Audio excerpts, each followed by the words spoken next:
Love this Charlotte chatcast. My broker partner Denise.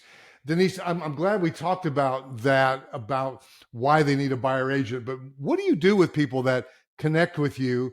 A lot of times, I'll get the phone call and I'll connect them to one of you folks, my team members, and then you make a follow up call to see maybe what they're looking for. How does that call go? How do you determine where to live? Tell me about that.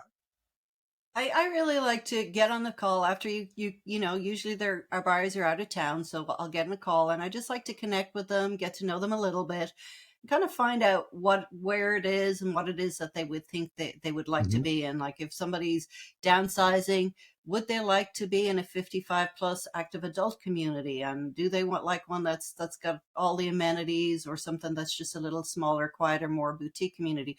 So I really just like to talk with them, and I can give them a little bit of an oversight of the kind of the flavor of the community, what they can expect in terms of amenities, and what's going to be close by. I also try to tease out like what's important to you. What do you like to do during the day when are you going to go out? Are you going to be going to the gym? Are you going to what do you want to have within a reasonable commute? Are you going to Yeah. be working? Do you have kids who are going to be attending the school system? And I often discuss with my potential buyers, you don't just hop on like a website and say like greatschools.org, which will give you rankings of the school. You got to judge what your individual child is, the characteristics of the school. Hmm. So I don't just say do internet research. I'd always encourage them to reach out directly to the schools and talk to somebody in the individual schools and communities Yeah. and tour them, just so that they can get a flavor. Yeah.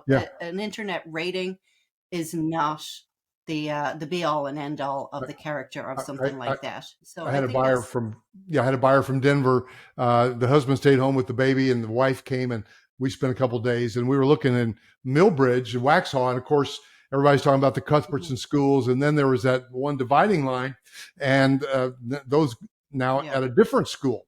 So I took her out to lunch, and then I said, "Hey, why don't we just go down to that school and knock on the door and try to meet the principal?" She came out of the. I sat outside with Jack, the real estate dog. He's right here, by the way. And she went on in and she came out. She says, I'm sold. I'm ready. Hello, let's go. So that's important. Now, one other thing that you mentioned to me recently was that sometimes there is a nuisance factor that people may not know about. Speak to that.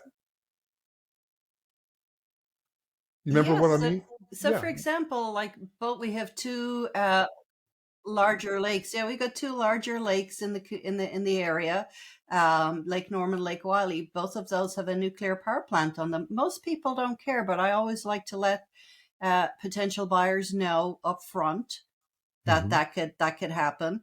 I was a couple of years ago. I was um, out at a community with some buyers from out of town, and there's the sales agent kind of casually mentioned there's an easement in behind this particular row of homes that were for sale, Hmm. and kind of slid over a little bit, and I kind of asked her a little bit more about it, and it turns out that you would have had the my buyers would have had the colonial part of the colonial pipeline, that big gas line that goes across the country, basically just adjacent to their backyard. And that's an important piece of information for a buyer to have. It's their decision to make, but they should know about that. So I feel like a lot of the time, I'm pointing them in directions of the questions they should ask, and I ask some Hmm. questions also to do their research, and I can help them get some information so they're comfortable with what is around them when they're Yeah. buying this home.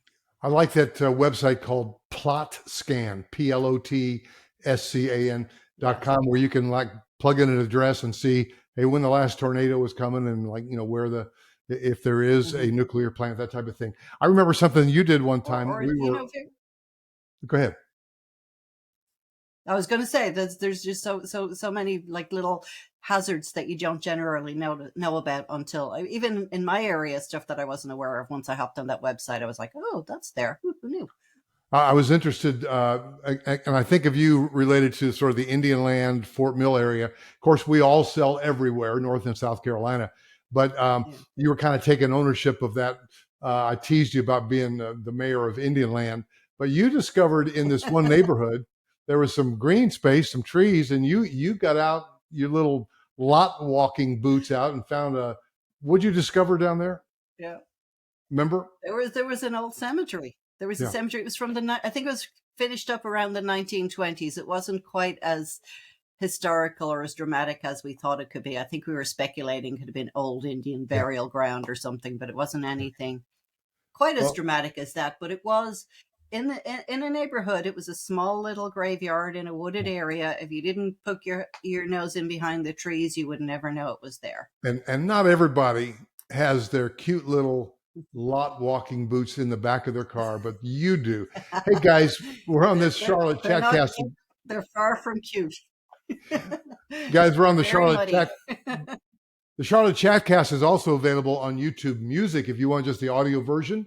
And so we're talking about closing deals, making waves, and taking names with my broker partner, Denise O'Farrell. I do want to talk about pre-qualification. That's coming up next. Mm-hmm.